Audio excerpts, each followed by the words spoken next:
Okay, I'll just show you the best way, in my opinion anyway, to delete a mobile from the Bluetooth audio system in this 2017 Ford Focus.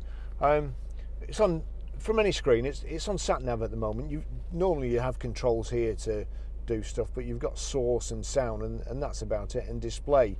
But over here in the left hand side you've got a arrow pointing up and controls. If we click controls, it brings up the bottom menu. Then you've got phone there. Easiest way is to go to settings, then to Bluetooth.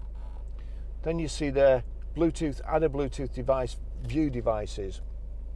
So if I click on view devices, you see my phone, Barry's iPhone 11. So I'll click on that. Then you can either connect phone and media, connect media, or delete. I want to delete. Delete Barry's iPhone, yes. That's it gone.